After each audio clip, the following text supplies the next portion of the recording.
All right, recording there, recording here. We are off. Hello, my name is Brad Bodnerchuk, and welcome to the Half a Dozen Hospitality Podcast, where we discuss everything hospitality, from the food on the plate to the teams that make it happen and the community that drives this industry forward. On this podcast, we sit down and chat with some of the most exciting, inspiring, and innovative minds that make up one of the most dynamic industries that there is today. And today, I have the pleasure of being joined by none other than Mr. Andy. Hey, welcome to the show. Thank you for having me. It is 9:04 a.m. where I am, which means it is 1:04. We're living the future. Crazy. What is it like? It is snowy and freezing cold. Yeah, I saw that. My dad sent me a photo a few days ago, and within like 24 hours, things look a lot different there. Yeah. It's coming a little bit too early, but what can you do? Embrace it, man. Embrace it. Tis the season. So for those of you guys that don't know, Andy is back in my home province of Nova Scotia and kind enough to join us here on the show today for the second time. We had some technical difficulties last week, but Andy, being the consummate maritimer, was more than willing to help me out and come back onto the show. So again, thanks so much, man, for making time again for this podcast. I appreciate it. Not a problem. Thanks for having me on. So I don't really want to spend too much time regurgitating what you and I chatted about last time, although it would be new to all the listeners. I want to keep this fresh for both you and I. So I wanted to start this conversation off with this: broiled oranges. Stay with me here. Yeah. So broiled oranges. I was so excited in grade 7. I went to George P. Vanier, which is in Fall River, Nova Scotia. You can look it up on Google or on a map. And my home ec teacher taught us how to make broiled oranges. Yeah. And I was so excited about that because, one, it got me into the kitchen, and two, I was able to bring something home to my family, my mother and my sister at the time, and I was able to cook something for them. So for those of you that don't know what broiled oranges are or were at the time, it literally was an orange cut in half, some sugar on top of the exposed side, and then you literally just broil it for like 5 minutes, take it out and eat it. So that I made dessert that night. So that to me is something that's always stuck in my mind of one of my like earliest memories of food that I created. That was like my dish. Do you have anything like that where you either saw someone make something or you were taught something and you had an opportunity to cook for either friends or family? Do you have something like that?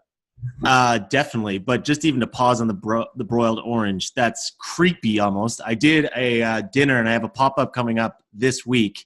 And on the menu, I've got flame broiled grapefruits, where basically like I brulee it. I was like, how did he find my menu? I've been practicing it. And actually when I was on my audition dish for MasterChef, I did bruleed grapefruits in almost the exact same way, but I used like a flamethrower. That's crazy. Oh, dude. Yeah. Insane. Wow. It's like we just avatared.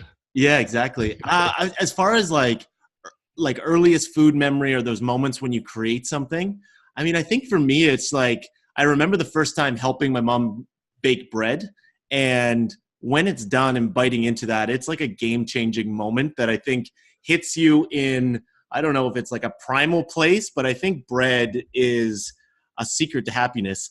And being able to bake that with my mom and just kind of go from the raw ingredients to the final result was something that like basically I keep going back to these memories of like what turned me on to food, and it always goes back to like those home cooked classics, and baked bread was definitely something that we had a lot of growing up. Did you guys ever do brown bread? Oh yeah. Is that more Nova Scotia? Is that more Newfoundland, or is that just Atlantic like through and through? I don't know necessarily. Where was it that I recently had brown bread? It might even be an Acadian thing. I could be wrong there. Okay. Yeah, that right. Yeah, might be where it originated. I know with like my Newfie family, it was a lot of like white bread would be what we would have been eating. Okay, cool. Yeah, there's something about bread, and I feel like bread has a resurgence. I think I'd say in the last 10 years, it's kind of been maybe the evil food product. Everyone claiming they're gluten intolerant or whatever you want to call it. But people now are treating it much more appropriately, I think. And even here in Vancouver, like some of the most amazing sourdoughs and just gorgeous bread. And I think it is one of those things where you can't call yourself a human if you smell fresh bread baking in the oven, you don't love it. Yeah, it's got to be good bread. I think that's the difference. I think Yeah. Oh, for sure. like, bread was evil for a reason because it got so processed, but now there's so many amazing bakers that are like changing the game. And it's just Yeah. Great such point. a great pleasure of being a human being. That, Yeah. yeah, But when I was preparing for today's podcast, I was thinking a lot about the opportunity that you have in front of you. And this is obviously from my point of view. So feel free to interject here and tell me if I'm right or wrong or I'm way off. sure. But I feel like being from Nova Scotia, being from where you are from, and having gone through what you've gone through in the last, let's call it year of your life, you have a really cool opportunity to kind of be the ambassador for what Nova Scotia cuisine is. Do you feel that is accurate? One, and do you embrace that, or do you find that is too daunting of a task? Yeah, I mean, it's been even when I was on MasterChef, it was something that I was thinking about and recognizing uh, what is Nova Scotia cuisine and realizing that I did have this massive platform that I could kind of promote where I'm from, because I really do love living in Nova Scotia. I'm very proud of where I'm from. I think there's a great story to tell here. It's a great place to live, to raise children. Like I do love it. So it's something that I wouldn't say I'm necessarily totally comfortable with it because, like, as you said, like this whole journey into food professionally really has been under a year that have been on this track. So I think that there's an element of being an imposter, and I think that's part of being an entrepreneur and kind of chasing a dream. Is there's going to be points where you feel like an imposter, but it's something that I have definitely tried to embrace, and I think that's been something that the local culinary community has really welcomed me into, because I think that they see kind of what I'm trying to do, the hustle that I'm doing, and then also just being really authentic to Nova Scotia, our type of food, what it means to be a Nova Scotian. So yeah, it's something that I see that being a big opportunity as well, is telling the Nova Scotia story across Canada. I think that going through MasterChef, you get given such an amazing platform that yeah, I'm trying to embrace that, and that's part of my big plans moving forward is trying to do that on a national scale. But yeah, I don't know what it all looks like yet, but it's something that I'm trying to embrace very much so. Yeah, I was thinking this morning, again, as I was preparing for sitting down with you, I was thinking, like, who else would I personally kind of establish as a voice from the East Coast nationally or internationally? And I could only really think of, and I've been away from home for a while, but Michael Smith, Yeah, from the island, from PEI, for sure, for right? sure. That was kind of He would go be ahead. the big one. He would be Yeah. very much the big one. Is he still prominent? His restaurant Fireworks is phenomenal. Like he owns it's called Inn on Bay Fortune, or Inn at Bay Fortune in PEI, and it is a phenomenal restaurant all over the fire cooking. They own the whole process. There's a farm. They're on the ocean. It's really, really amazing. I think that he'll remain relevant because I think he did put the East Coast food on an international level. I think from my perspective, I see there's some in Nova Scotia that are standing up now and kind of taking that flag that still live here. Like I always talk about Renee Lavallee. I think that she's incredible. She's from Dartmouth. She's got an amazing voice and just like really building something really special here in Dartmouth. I think you look at Chef Craig Flynn. He's been kind of ambassador of Nova Scotia and farm to table movement for the last 20 years. But I think some of the people putting the East Coast on the map even more are people that don't even live here anymore. Like I always look at Charlotte Langley and what she's doing in Toronto. She's just embraced that East Coast brand. And like, I think she describes herself like East Coast chic. And I think that she's just awesome. And I just met her for the first time recently. I think that she's so cool. And even Mark Brand, who I know lives out in Vancouver, I just realized he's from Nova Scotia as well. I had no idea. Yeah, he's from Nova Scotia as well. So I think there are people definitely doing stuff, but I see the opportunity for me is being a voice from here, and being a voice from a millennial perspective is something that I think is unique. Yeah, so it's interesting. It's very interesting. Can you, for the listeners that haven't experienced, and I have like I would say 85% of my like power circle, my friends here, my community haven't visited Nova Scotia. Yeah. So how would you describe Nova Scotia and what it means to be Nova Scotian? Yeah. What can people expect that haven't been to Nova Scotia? Not necessarily just to food, but all encompassing holistically. What can they expect? What is Nova Scotia? So I think like the thing that I always think about when and this starts like even when I'm menu planning, because I'm thinking, asking myself that question is like, what is Nova Scotia? I think a big thing, really unpretentious. Like it has to be approachable, which we are, I think, as a people, is that's what make people stay here. Is it can be tough living on the East Coast. The weather is not the greatest. The economy has its ups and downs, but the people here are phenomenal. And I think that that is what people can expect from Nova Scotia is incredible landscapes. Obviously, we're right beside the ocean. Great food. We love to drink. I think that's a big part. Is like we love our beer here, but the people are super approachable, incredibly friendly, unbelievable hospitality, and I think we're starting to get some swag around being like, it's awesome here. We should be very proud of it, and I think that that's starting to come out even more and more. Is embracing everything that is East Coast, that approachability, that down home, that nostalgia, our history, and embracing that. And I think that on a national level and international level, it's becoming more appealing to people of almost like going somewhere to connect with your roots. And I think that that's something that we do really well here is that kind of connection with the past, with the nostalgia, and just being super approachable. Yeah, no, it definitely is. I mean, for me, it definitely defines what I think hospitality is. I mean, the fact that you can come home and people will literally invite you into their home. They don't need to know you, but if you know someone that they know, you're always all of a sudden sitting down and having a meal at their table and literally breaking bread, which I think is so cool and so unique.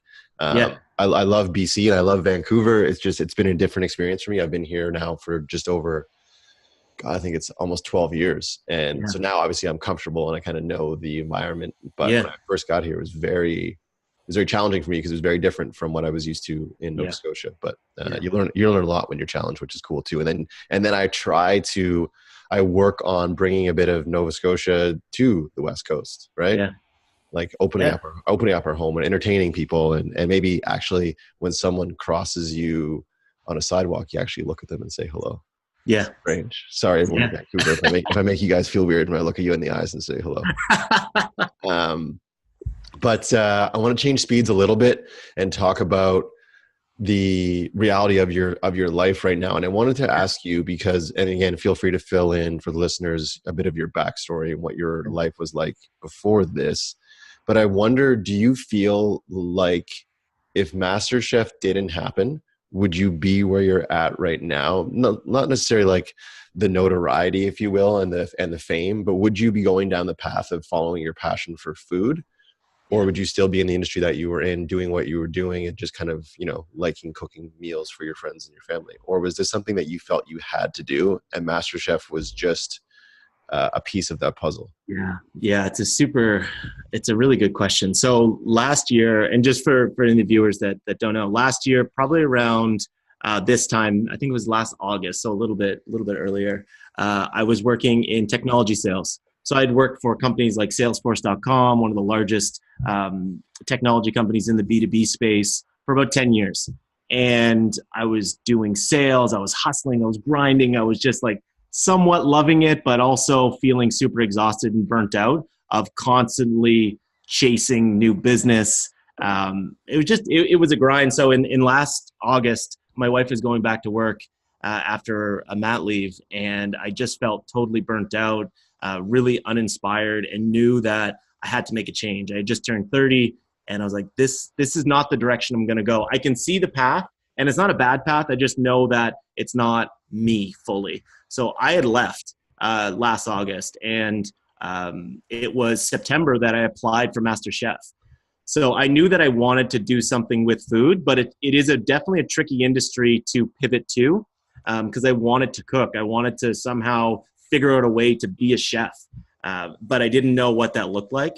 So I like to think that I would have done it, but it's terrifying. Like even still, before going into a gig and cooking for people, I don't really sleep the night before. I'm up planning menus. I'm freaking out. You're putting yourself out there. So I like to think that, I would have put myself out there and pushed for it. But the reality is, I think that fear could have consumed me. And I owe everything to that MasterChef experience, to giving me the notoriety, giving me the platform, calling my bluff to go do it. I honestly don't know. I feel like I've been doing some sort of like marketing consulting Or maybe I would have been back selling software. I don't know. It's so hard to know how it would all shake out. I'm just so thankful for how it did. How do you, I like that you share the fact that the reality of it is like you're not sleeping the night before, and you're probably filled with anxiety, a bunch of other emotions. So how do you then, when it comes game time, if you will, and a little bit of a sports analogy, like you'll see Yeah. some athletes put on their headphones and they have certain music playing, or they're in their locker and they're not really talking to anyone else, or the other people that are like banging helmets to get hyped up. Like, what are you doing? What is your pregame ritual that you either consciously or subconsciously do to like get in the zone? Yeah. I think with anything, and I learned this a lot from my time in sales, because you would have a big meeting where you're going into, like, you could be flying into Manhattan and you have a big pitch in a big boardroom to a lot of people. And the ones that went really well was based on the fact that you're properly prepared. So I try to apply that to everything. And I specifically recognize it in cooking in this new adventure, because I know that one bad event could quite honestly ruin my brand. And I'm very conscious of that in the moment of time that I am right now in my business, that I recognize that every single touch point that I have is so vital to success that that pushes me to properly prepare. So it starts like, I have a big one coming up on Thursday, and I'm already like, the menu's planned out. I'm starting to shop, mentally prepare, getting ahead of it, figuring out what I can do far in advance in order to put myself in a position to win. From like getting into the event itself, I do a lot of, I try to like do a lot of yoga, a lot of meditation. So it's a lot of breathing and like trying to just calm my nerves. But the second I arrive at the location of the gig, I'm good, because I know I'm good if I know I properly prepared, because then I know that it's going to unfold the exact way it should, because I properly prepared. So it really is. I think the biggest anxiety is probably 4 days out from an event, because it's like, okay, like, it's all right in front of you. If you don't properly prepare, this is going to be a failure. But if you do the steps that you know you need to do, you're going to win. So I think that that's kind of how I mentally go through it now. And I think that that timeline of when the anxiety starts is slowly starting to get a little bit shorter. But I think I use it as motivation as well. Yeah, I feel like it's like the gym. Like the reps get easier the more reps you do, right? Yeah. Or like meditating or like yoga, you know what I mean? Yeah. The more you do it, the easier it gets. And you kind of get like a bit of swag when you do it. But I'm wondering if that will ever change, meaning you said, maybe you said it subconsciously, you said like, right now I'm very hyper aware that like everything is so vital, like every single touch point of my brand. Like I can't undercook, can't overcook. Can't be dirty plates. You know what I mean? Like that stuff is so imperative to you right now. Yeah. I don't think, and feel free to again to interject. I don't want to put words in your mouth, but I don't think that will ever change, and it shouldn't change. And as an industry, we shouldn't allow for that to change. Like there should be no resting on our laurels. We should always be concerned with every single touch point. And I think that's where you see restaurants, they come out and they smoke it, like they crush it, and they're packed for the first 2.5 years. And then they kind of get a bit of like, oh, we're like the place to go. Yeah. And they rest just a little bit on their laurels. And then it's just like the seasoning's off a bit on the food. The music's not that great. That light is burnt out, like all those little things. You know what I mean? But it's like, you have to be hyper aware. And I feel like this industry, it opens itself up to so much criticism, because there are so many different, like I say in the intro, it's so dynamic. There's so many aspects to this business. Yeah. 100%. From the music to the food, to the service, everything. Like there's not many businesses like that where it's a product and a service in one. So do you feel like you have it within you to go down this path and always be hyper focused on all those small details? Or do you see that there might be the opportunity to like, rest a little bit? I think it's in my nature, and especially the way that I've entered this industry and continue to enter it. I think I'm always going to battle with that imposter syndrome, which I'm okay with. I don't mind it, because I do use it as motivation. But I think that will force me to constantly push myself. And I think that's another piece too, is where I don't have a restaurant. My business is basically constantly evolving, from in-home dinners to catering to events to pop-ups to online media to Instagram to photography. Everything is constantly changing. So I feel like I'll never have a chance fully to feel comfortable because everything's changing, and because I've gone through this transformation from the 9 to 5 cubicle job into chasing what is my dream, that I think it's just, it gives me the hunger and focus to keep on pushing, to be uncomfortable, because I know what can happen. I'm like witnessing it week by week on the growth that can happen if you push yourself and be uncomfortable and like really focus on the product, whatever that is. Big shit can happen. So it's just, I think I'm starting to believe what's possible, but I also know what has to go into it in order to achieve specific results. Yeah. And how do you manage your time right now? Like, how are you prioritizing? Excuse me. Are you sitting down on Sunday night and laying out the week? Are you going day by day? Like, do you know when Monday hits, you know what you're doing from X time to X time, and it's always this like block, it's always work, or it's always life at this time? Or do you kind of like I mean, improv?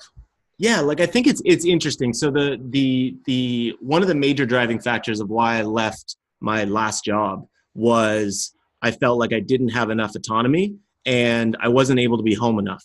And I've got a young family and we're hoping to grow the family. That's what motivates me more than anything, is to be able to be a really good partner, to be an amazing father. Like that's my why. That's what I care about more than anything in the world. Right.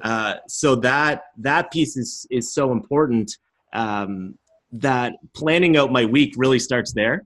And then I build around that. I think it's family first. And then if I have a gig, I build off that. But it's something I think I struggle with, and a lot of entrepreneurs do struggle with, is figuring out how to allot time properly, to not only execute projects, but then grow the business. And I think that's where I'm struggling a little bit now, is I'm getting better at allotting time for prep and developing ideas. But now I'm trying to build a second part of my business that's very focused on like digital media and food media, and develop a YouTube channel and video work. That is tricky to allot the amount of time there to grow the business. So I don't have a clear answer for that, because I'm trying to figure it out right now. It's a interesting part of my business. I'm at an interesting point in my business now, because things are dynamically changing, and I'm starting to understand like, okay, this is the lane that I should focus on, but that's changing quite a bit too. Yeah. And I think it will keep changing. That's just the nature of this industry. And being an entrepreneur, right? You kind of always have to be bobbing and weaving. That's just the reality of it. You and I were chatting quickly before we jumped on the call here today, and you said you were watching or listening to one of my latest podcasts with Me June Pak. Me June Pak is known here, and I guess kind of nationally now. Follow Me Foodie was and is her blog. She's grown her blog now to being a guest judge on Iron Chef Canada. She is a judge on Top Chef. Thank you so much. Yeah. And yeah, her story is just really inspiring. And obviously she's been heavily involved in food and media. So tell us if you can, share more about your vision of your business and food and media. What are you looking to create? A magic wand situation? What does it look like? Yeah, I think, again, that's always evolving. And what really turned me on to food and making me feel like this was where I wanted to go with my life was watching people like Gordon Ramsay, like Anthony Bourdain, Jamie Oliver, seeing these people and how their passion for food, and specifically looking at Anthony Bourdain, like looking at the conversations that he would have around food. It wasn't necessarily about the food, but the politics of food, the culture of the food. I love to travel. I've been super fortunate to travel to a lot of countries, and you see that food is such an integral part of who we are as human beings, and it can tell basically every story that exists in humanity basically touches food in some way. So I think that really inspires me. And like, I think of food media, and what I want to get into is really bringing that back a lot, but focusing on the food of where I'm from and telling the story of the East Coast, because like we opened up in this conversation, I think there's something really cool happening here from a food perspective. I think there's some really amazing things happening here from a culture perspective. I think oftentimes the East Coast of Canada, oftentimes people assume the East Coast of Canada is Toronto. And there's a big reach out here. But there's a really cool story to tell. And I think that as a province, as a region, Atlantic Canadians have a lot to tell. And I think that's something that I'm really getting excited about, is kind of trying to figure out my own voice through media and the food that I like to cook and the story I want to tell, but then also talking to other chefs and showing these other food stories, because I think it is so unique. And I think that from big centers around the world, people are looking to get out of the daily grind and kind of get back to nature and reset. And I think that that's what we do really well here. So I want to kind of wrap media around that somehow. I don't fully know what it looks like, but my business is called the East Coast Kitchen. And I think that there's a lot of stories to tell about that East Coast kitchen that can go in a lot of different directions with food and culture, landscape, adventure. So that's kind of where I want to go. Is always me and my dad always joke that like my dream is to be a poor man's Anthony Bourdain, is look at food through the lens of more than just the ingredients themselves. Sounds like you got to start a podcast too, dude. Maybe. Yeah, it's all there. Don't start me on another project. That's the last thing I need right now. Your wife would just lose her mind if you're like, babe, I'm starting a podcast. Yeah, it's going down. Well, if you need to borrow some gear, I got some here laying around. I can loan you. Right. What would you say then? We talked a lot around Nova Scotia and what it means to be Nova Scotian, and kind of touched on a bit of the food. But if you could share with us even the menu that you've curated, what does it look like? What are you serving, and what on that menu to you speaks to what Nova Scotia is? So it really depends. I think that what we do obviously really well is seafood. I think that we've got some of the best seafood on the entire planet. It always starts with lobster. I think the lobster is one of the most luxurious ingredients that exists. And I'd say the waters between Nova Scotia and Maine, New Brunswick, Summit PEI, have the best lobster on the planet. So I think that that is integral to who we are. And I think that that is a big story to tell internationally that people can get really understand and get behind. Like you look at lobster producers in Nova Scotia, their largest customers are the middle class of China. Like the amount of lobster that is getting exported to China right now is astounding. And I find that really fascinating. I think that that's just so interesting that I would love to kind of dive deep into that at some point and just understand that whole story. But from a menu perspective, I think it starts with lobster. I think I don't know if it's underappreciated, just not talked enough, Nova Scotia ingredient is scallops. I think personally, from my style of cooking, I love scallops. I think that they're delicious, the texture, flavor, they're dynamic. I think you can do, in my opinion, you can do more with them than you can with the lobster. Mm-hmm. But that's a really exciting one. Like a dish that I'm working on right now that what I was talking about with the brulee grapefruit is I love, from my travels, I like trying to integrate as many of these flavors that I really love. So like a green curry, like a rainy day, my wife and I love having just like a seafood green curry. But I was like, okay, I need to elevate this a little bit, refine it. So it's taking that unbelievable rich broth of green curry, but then putting like perfectly seared sea scallops on it. And then I started using like citrus is obviously in season right now. So did some supreme cut up grapefruit, bruleed them, and then had some green onions on it as well as an appetizer, just to kind of say this is Nova Scotian, but it's also infusing these flavors from my travels. And I think that that's, if this sounds douchey to even say, but like if I'm developing a food voice, that's what I'm trying to do, is integrate the flavors that I experienced in my travel with those ingredients that I think are mainstays of Nova Scotia. So that would be a big part of kind of what I'm trying to do. It's interesting. I hear some of me and you when you talk, and you just like really hit me with that statement when you said, this is going to sound douchey, a food voice. Yeah. And I think that's that in both of us. And I have that as well with myself, with my restaurant consulting, is that's the imposter syndrome coming up. It's like, just own it, dude. Just own it. Like, I'm going to establish a food voice. I will be the food voice for the East Coast. I'll be the food voice for the world representing the East Coast. And I think it's just, we got to practice that and exercise that little demon, that imposter. But like you said, that there's value to that imposter as well, because it's going to keep you on your toes all the time and wanting to prove yourself to everyone. That's going to give your users and your customers and clients such an amazing experience, right? Yeah, totally. I think a lot of it comes down to, like, as an entrepreneur, I think a big way to grow business in the modern world or in the digital world is having that personal brand and like stepping into it. And I think that that's something I'm just slowly getting comfortable with. And I think a lot of entrepreneurs like battle with that, is oftentimes they want to create a really sexy logo and hide behind it and let that do the speaking. But I think in order for people to really connect emotionally with the brand, I really believe there has to be a person there standing up and telling the story. So I think that that's something I'm just starting to get comfortable with the more I do it. But it's bizarre. Like the whole self-promotion thing is like, it does make me a little bit uncomfortable, but I know it's something that has to be done. So it's just pushing it.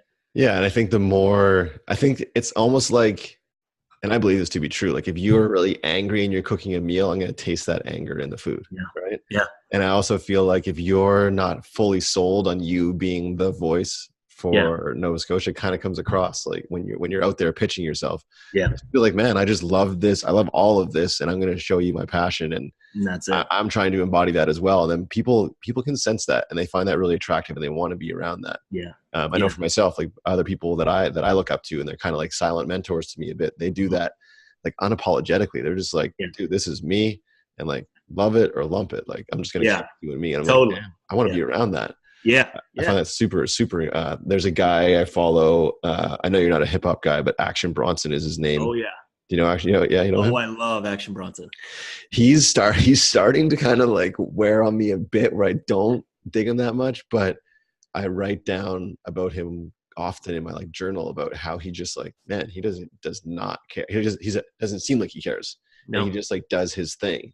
Yep. And unapologetically himself. Yeah. And there's something super attractive about that and valuable and then inspiring and empowering for other people. They're like, damn, can I do that? Yeah. And you can, but you really got to be self-aware enough to know when you're kind of governing yourself and just get out of the way and like, let you be you. Yeah.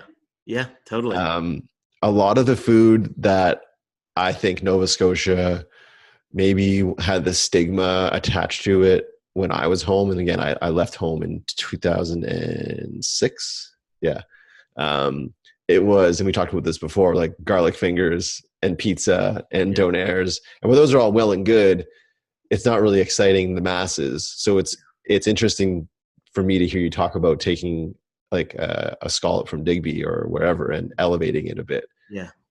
Do you find that the population in Nova Scotia is ready for that? Are they embracing it? Are they still wanting their deep fried scallops and their French fries? I think there's a time and a place for everything. That's the way I look at it. Is I love deep fried scallops. I love garlic fingers, but there's a time and a place. But I really do think that the palates in Nova Scotia, the reception to unique dining experiences, and I think that this is fueled by food media. I think that it's pushing everyone forward because you're just getting exposed to so much more. But yeah, I really do think that there is a larger appetite for, I don't want to say more refined food, but just different styles of food and just the types of food that can kind of evoke different emotions. So I think it's definitely happening here. There's going to be pockets of people that kind of want the mainstays, but I do think that the overall dining culture here is pushing in a really interesting direction. Your friend, and I'm going to call her your mentor. You didn't call her that, but I'll call her that for you. Renee, what was her last name? Lavallee. If you and I were going to have dinner there tonight, who else is in there? What do they look like? What's the demographic like? Oh, interesting question. So her and her husband, Doug, have created, I find one of the coolest restaurant cultures is they wanted to create a family restaurant, super approachable. Again, themes of Nova Scotia, that everyone's welcome. Well, they'll have everything from like a beautifully like rare seared tuna steak to the best burger and fries that you've ever tasted. So it's like an elevated diner. I don't know if that's even fair to say, but I think that her food is so approachable. It's so community oriented. They're there all the time. Doug is front of house, talking to guests, making them feel welcome. Renee has the open concept kitchen. You can see her in there cooking. Her staff seems to love her.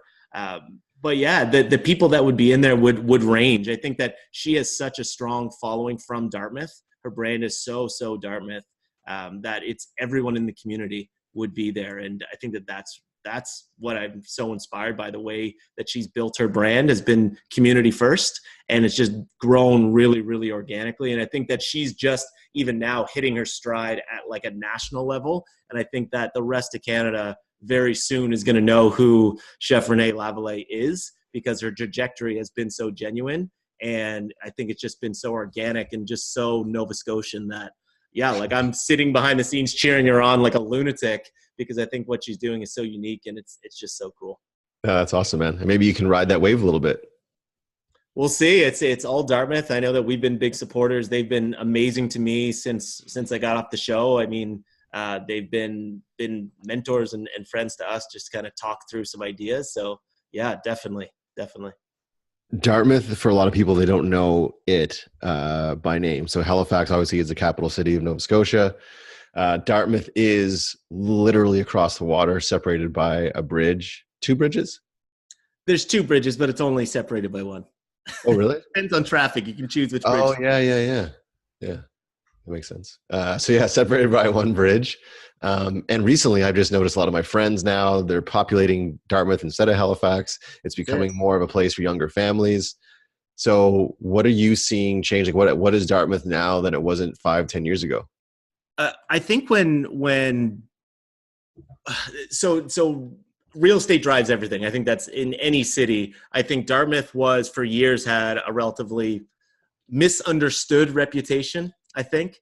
And often people didn't come over here. But then it was like, you could get a really great house for pretty cheap. And that's like, my wife and I moved here 6 years ago, and we've got a view of the water. We're downtown Dartmouth, and we got it for like very affordable. So I think that started bringing people here. But then there was a really cool cafe that opened up probably like, I don't even know how long they would open up, like 8 years ago. And it was just one of the first really cool cafes in the city. And people started coming over here. They had the best croissants. It was a cool vibe. It was a destination. It was a reason for people to come to Dartmouth. And then this is funny, in that cafe in the upstairs, there was open space. And Renee Lavallee opened up, and she was a prominent chef in Halifax working at like a big seafood restaurant. She was having her children, left for a little bit, was writing blogs, and then she opened up a sandwich shop in 2F by C is the name of the cafe. And she opened up her first restaurant, I think. It was called The Canteen. And it was a really gourmet, awesome sandwich shop.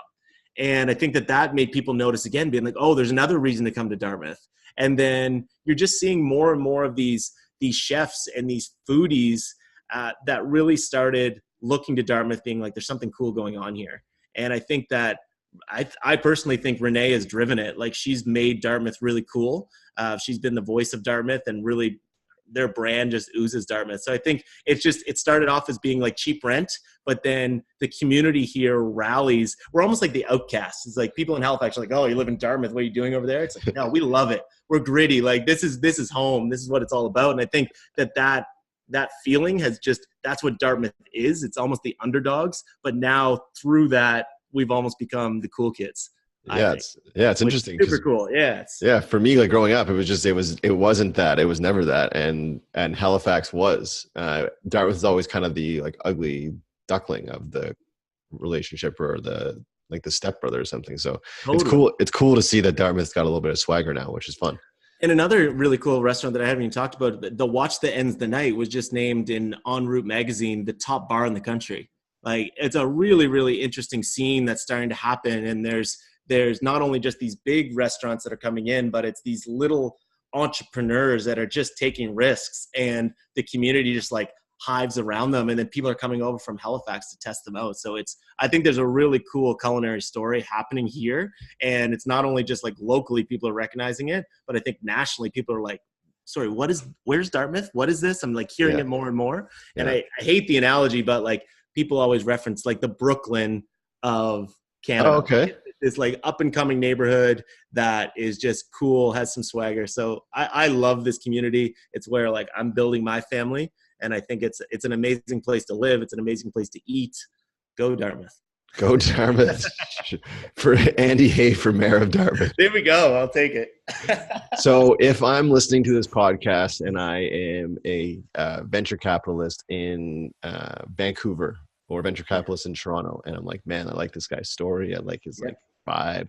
And like, you know what? I want him to come to Toronto and open up a restaurant, and I'll fund it all. And we'll call it the East Coast Kitchen by Andy Hay. Are you in or are you out? Because you love Dartmouth so much.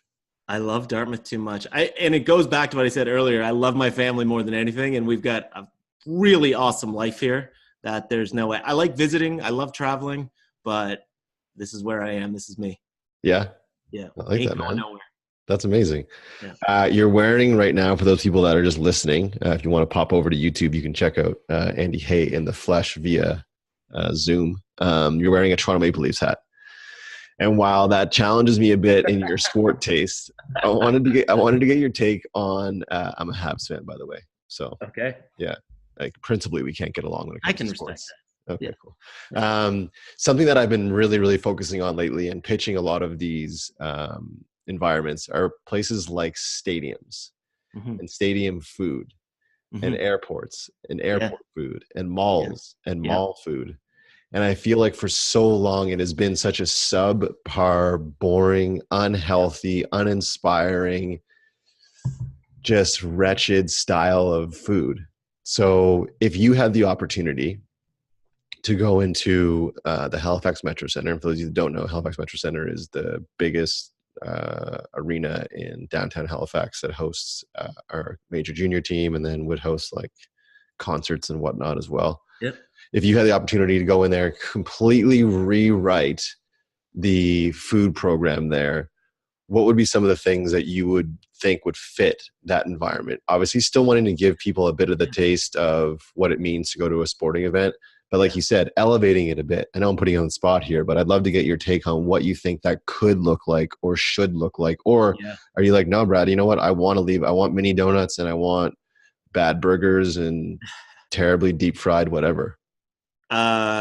So that's super interesting. So going back to what we're talking about, like food media, I consume constantly. Like I'm constantly reading cookbooks, watching food shows on TV, on Netflix, taking it all in. And I think one really cool concept that obviously has been working elsewhere is through Ludo in LA. And then you've got David Chang in New York. And I think Washington is fried chicken.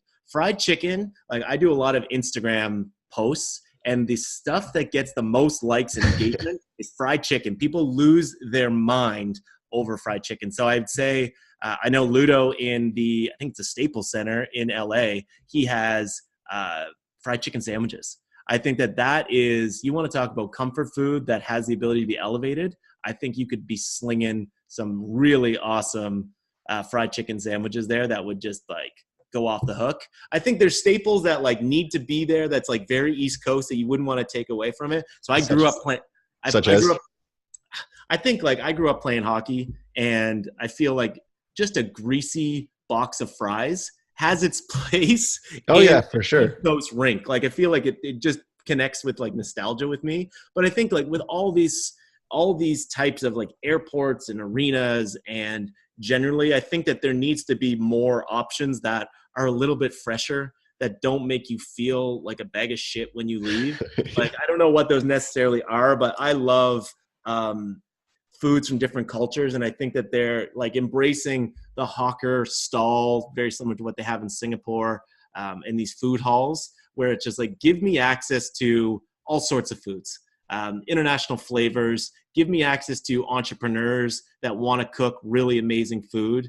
And I think that chefs are going to be drawn to those locations because you're guaranteed, you don't have to worry about the marketing part of the business. You're getting the traffic. Captive just worry audience. About the food. Yeah. Create 3 things and only sell those 3 things, but make sure they're unfucking real. Yeah. I think that that's what it is. I don't know if I necessarily have an answer for it. I would be, if I was to do it, it'd be all about like amazing noodles. I love noodles, and I think that that'd be a fun thing to eat at these locations. But I think there's enough talented chefs that could like, that they have 3 things that they do better than anyone else, and just let them run that. I think that that's what they need to do more, is embrace those entrepreneurs and let them just do their thing. I like that. Noodles would be fun, and it's super like easy to eat out of a box. You could eat it in your seat. You could eat it standing up. That's it. Good margins. Maybe not on a first date, but maybe not. Yeah. Although if I was going on a first date, I'd want to make sure she liked noodles. Yeah, that would be like on Tinder. You would ask her. You'd be like, "Do you like noodles?" Yes. Yes, it's a must. Swipe left or swipe right. I actually don't know how that stuff works. I never. Yeah, me neither. If chicken is so hot right now, looking into your crystal ball, having some foresight. I just read an article on Restaurants Canada that I thought was complete, not accurate, but We'll leave that for another day. What do you think is the next thing if you can look forward? Chickens right now, and I agree. Even in Vancouver, there's a place called Download Chicken, and they're selling out every single day. Like every single day, they're selling out. So what do you think is the next thing if it's fried chicken right now? Take a stab in the dark.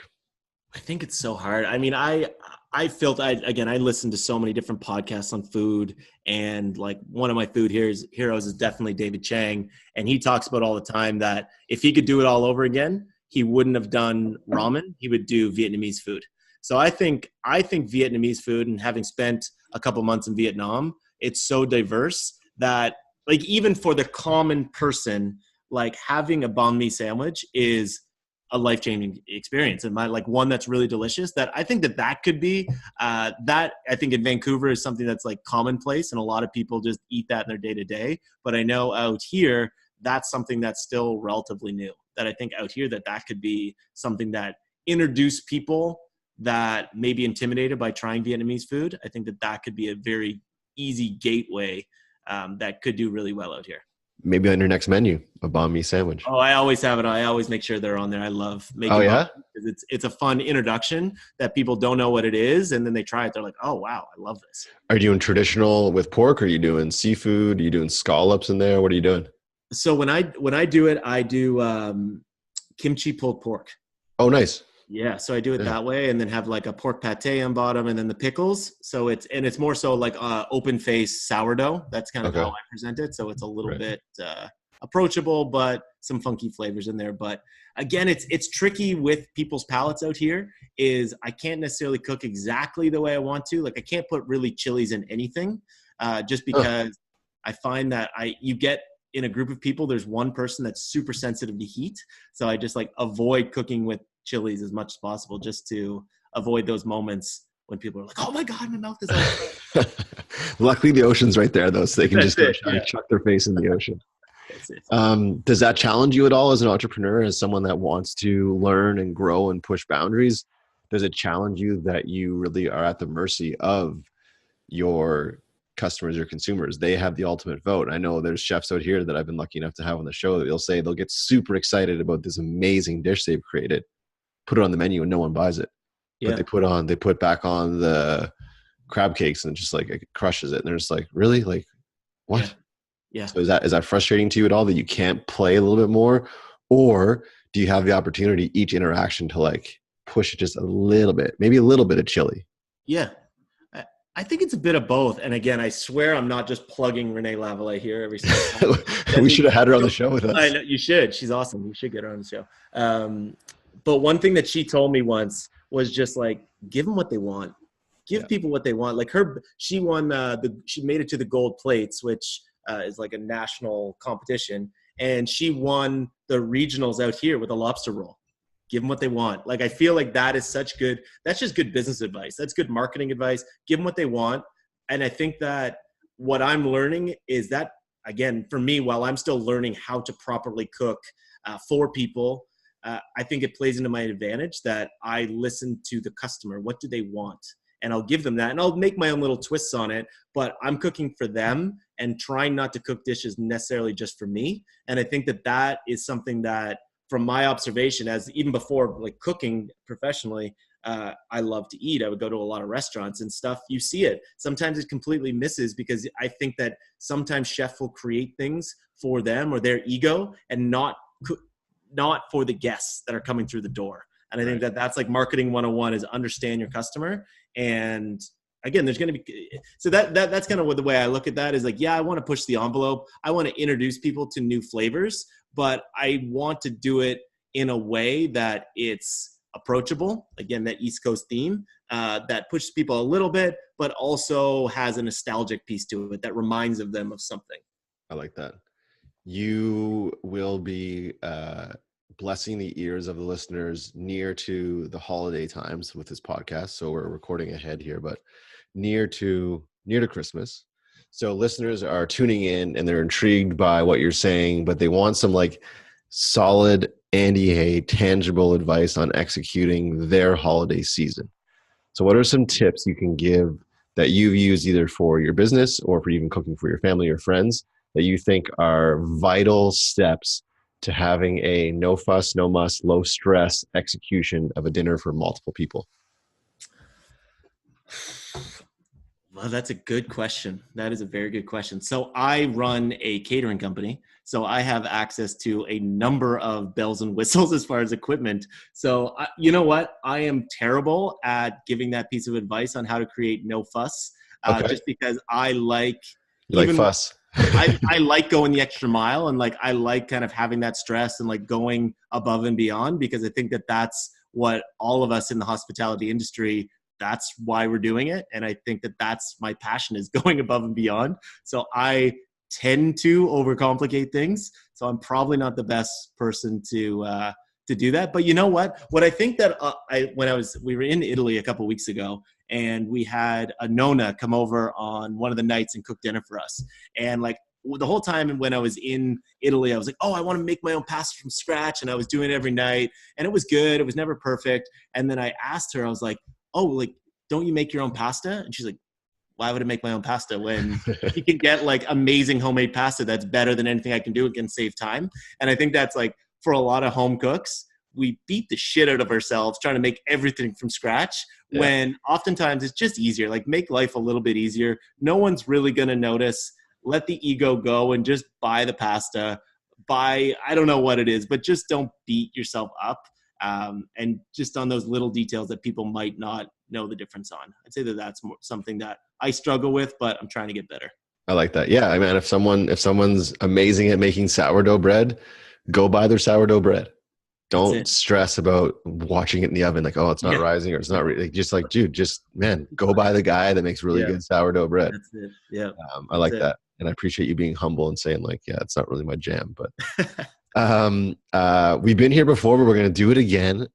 This is the Half a Dozen Hospitality Podcast. So I have for you, Mr. Andy Hay, if you will, give to myself and the listeners your version of your half a dozen have-tos. Again, for the listeners, how this works is we need from Andy 1 to 6. So 1 or 6 things that he's done in his life that he wants for you guys, the listeners, or for the general population to experience themselves. Okay, so I've thought of this over the weekend. Okay. And trying to think of a couple more that I didn't mention last time, but I think a big one for me, it goes back to travel. If you have the opportunity, travel as much as possible. And if you want to get specific, one of the best experiences of my entire life was traveling to Vietnam. And if you can get to Vietnam, go to a local spot, sit on the side of the road in a little plastic stool and have a bowl of pho and a local beer. And it is one of the greatest experiences of all times. So if you can do it, if you can make that happen, I'd say make it happen. It's phenomenal. Another one that it's a recent pleasure of mine that I think is so satisfying since I've come back from MasterChef and exploring this and trying to develop like a personal brand and a social media brand. One thing I've been doing a lot of is cooking outside, is cooking over open flame. If you can have a really, really good steak cooked over wood flame, the flavor of the smoke and the beef itself is so incredibly good. I had never tasted it before until really recently. We had like really beautiful T-bone steaks cooked over open flame, and it was game changing. It was unbelievable. Nice. I'd say that if you can do that, absolutely. I don't treat things with a lot of respect, like actual belongings. So I feel like I'd be a bad person to kind of recommend what to have there. I'd say on the East Coast, one thing I'm learning with age that is a must-have is buy yourself a good winter jacket. I know that seems obvious, but for so many years, I did not have a good winter jacket. And winter, I know this is like a lot of people in Canada will resonate with. Winter ain't going nowhere. If you're going to live here, live there properly and just get a good winter jacket. What'd you get? Can we get you a sponsorship? What'd you get? Who made the jacket? You know, I'm a Lulu sucker. Oh, dang. A Lulu. Shout out Lulu. Hit Andy up for a sponsor. That's it. You need to be that local ambassador for Lulu. That's it. We're actually doing quite a few events for Lululemon Men's. Oh, so cool. Working on it. Hustling to get that sponsorship. Yes. Free clothes, bro. It all counts. And that's awesome. And like one more, as far like obviously travel's massive, But as far as cookbook specific, I'm a huge cookbook collector. Shout out to another East Coaster that's absolutely rocking it on a world stage, Dennis Prescott. Eat Awesome, I think it's called. Eat Delicious. The best home cookbook I think that's out there. His recipes are flawless. I'd say get that. It's changed kind of how I cook at home. I'd say that that's a taste of the type of East Coast food I want to cook. It's got everything from donuts to garlic fingers to dan noodles to like, it's all over the place, but it sings to me, and I think it's what a modern East Coast kitchen's all about. So I'd say check that out. Nice. We went over it last time, but obviously that didn't make the air. So can you educate people quickly on what garlic fingers are? Because people going, what the heck's a garlic finger? Garlic fingers, great call. So garlic fingers it's pizza. Instead of like a pizza sauce, it's really garlicky butter, mozzarella cheese, a little bit of parsley, baked in the oven. And then instead of cut into wedges like a typical pizza, it's cut into individual fingers. I don't even know how you it'd be like what do you do with like the soft boiled egg, and you cut the toast like soldiers, like tin soldiers? That's like it. Square pieces, rectangular pieces. That's it. One cut down the middle, yes. And then cutting each side in a different direction to create rectangle pieces. And then you dip that into donair sauce. So donair sauce is, I think it's a wonder of the world, that it's made up of condensed milk, evaporated milk, sugar, salt, vinegar, and a little bit of garlic powder. And then don't stir it, just let it sit, and it congeals a little bit, and it's so good. Oh man, I put that stuff all over my pizza. It really drives my partner nuts, but I love it. I love it. Maybe, hey, one of your first videos or first media plays with food should be garlic fingers. I feel like that should be an internationally known product. You're right. You should right. fly that flag. Yeah. Next, you know what's coming is the half a dozen haven't yet. I feel like you got a lot that you could kind of drop right now because you have so much going on, so many things that you want to do and have kind of in the hopper. But give us 1 to 6 of your current haven't yets. Yeah, I think professionally, I'll start off there. Like what I haven't done yet, and it's in the hopper hopefully, is I want a cookbook so badly that celebrates East Coast, celebrates my style of food, talks about travel. That's something that I'm starting to research now. So anyone listening that knows how to do it, hit me up. I'm trying to figure it all out. So that's a lot of fun.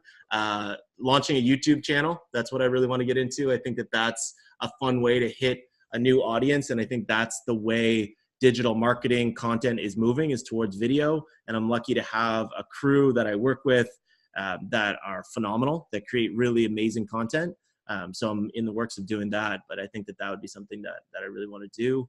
On the professional train, even with that, it's like I've always wanted to have a travel show. That's something that I at some day would love to do. And then as far as just traveling, I really want to backpack Mexico. That's something that I think their food, my exploration in Southeast Asia, I think if I could infuse that with some of the flavors from Mexico, I think that would just like change the way my food tastes forever, which I'd be really excited about. And then again, I've been going really deep into yoga these days, and I would love to go on like a big yoga retreat and just go full on yogi for a couple days. I think when you come back from vacation, oftentimes you feel so exhausted. I think going on it and committing to it, you could come back feeling so rejuvenated and so energized. That's something that's on my bucket list of haven't done yet, but I really, really want to do. Like India? Or I really anywhere. I would just love, as long as it was by the ocean, I think I would love that. Is like do a full day, like meditation, yoga, eating healthy, swimming in the ocean, thinking, journaling, business planning. Like, I think it would just be so enriching and something that I really want to do. Cool, man. Those are fantastic. And yeah, the YouTube channel, I agree. Like we do this podcast on, like I said, we do this podcast on YouTube as well. It's not as dynamic as I might like it to be, but just having this available for people to consume video wise, they want to see what Andy Hay looks like if they don't already know, or they want to see like the environment that we're talking in is kind of unique and really cool. So I love it. And I couldn't agree more. I feel like media really is going that way. And yeah, if you have a team to execute that, man, get on that. Can't wait I'll share that on my media, your media. Just two Blue Nosers supporting two Blue Nosers. And I'll go on a diatribe in a minute here, but is there anything that you want to share before we close out to the listeners someone that's sitting at their desk at a job maybe they're okay with, they don't love, or they're cooking in their kitchen and they're making the salsa for their friends. Their friends are always like, dude, you got to package this and sell it. Or they just always have wanted to follow any sort of dream. What would you tell to those people that are listening right now? What would you say to them if you have their ears for a brief moment? I mean, I think for me, it's like I obviously recognize that I came into this whole experience through the MasterChef experience. But I think that if you have a passion for something, you don't have to quit everything.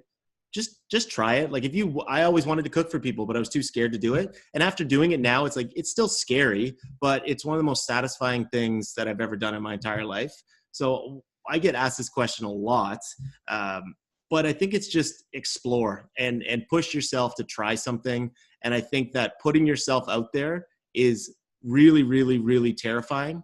I don't think people celebrate it enough when people actually put themselves out there. I think people are quick to hate, but I know personally, when you put yourself out there, it's so satisfying that you almost don't even hear the people that are hating because it's so spiritually enriching. So I'd say just do it. Just try it. Worst case scenario, you delete it, you move on. You said you tried it and it wasn't a good fit, but I'd say there's no harm in actually trying something. And just put yourself out there. It's incredibly liberating. Yeah, haters are going to hate, but man, you'll be too busy grinding and making it happen to even hear that noise. And you know what? It's every once in a while, it's kind of healthy to hear a little bit of you suck. Okay, yeah. Well, sure. But maybe I do suck, but I'm going to keep getting better. So cool, man. I like that. And I just want to say very quickly, thank you again for your time ×2. I feel super blessed that I had the opportunity just to have this podcast, but I feel even more blessed to be able to connect with people like you. And it means a lot to me to sit down with someone from my home province, and I have a bit more, I don't want to say invested in you, but I'm definitely intrigued more to see what you do with the opportunities that you have. And in my head, I see you like on Iron Chef in 5 years, or like doing something big. And I'm like, man, like how did he get to there? And with like a group of restaurants, maybe you do have spots in like YVR Airport and Pearson Airport. Who knows? Like the sky is the limit. But I want to say that it's inspiring for me to watch you do what you're doing. And you are sure you've got this opportunity because of the experience you had on MasterChef, but a lot of people would do that and then just kind of fold it up, whereas you're getting all the juice out of the squeeze that you can. And that's inspiring to me, and it should be to listeners as well. So thank you for flying that flag of kind of like not insanely, but a bit of insanely going into the fray. And that's what it takes. And that's what it takes. Like anyone that has done anything worthwhile, they haven't just stayed in their box and they haven't just used common sense. They've been like testing and retesting. And again, like I said, I use the word inspiring a lot, but people like you inspire me. So thank you so much for doing what you do. And thank you again for giving me and the listeners your time again. Thank you for having me, man. This is amazing. Thank you for what you're doing. You're hustling. You're chasing a dream. I love it. Happy to come on here anytime. Yeah. Yeah, no, I appreciate that. And like I said before on our last one that didn't make it to air, I will be coming back to Nova Scotia this summer with my family. I would love to connect and grab a meal, break some bread, and chat even further. Maybe even do a live podcast. Who knows? With an update of where you're at then. Maybe by then you'll be blowing up YouTube. Who knows? Who knows? A year ago, I didn't even know that my company existed. So what'll happen by the summertime. If people want to reach out, Andy, and support you, whether locally or across this country or internationally, what's the best way they can get in touch with you? They check out my Instagram page, Andy's East Coast Kitchen. Message me there. You can also check out my website, andyseastcoastkitchen.com. And that'd be the best place to start. Amazing. Amazing. Thank you guys so much as you do each and every week tuning into this show, supporting myself and supporting amazing entrepreneurs like Andy. That is it. He is Andy. I am Brad. This is the Half a Dozen Hospitality Podcast. You know what to do. Until next time, guys. Be good and do good. That's it, bro. Done. Boom.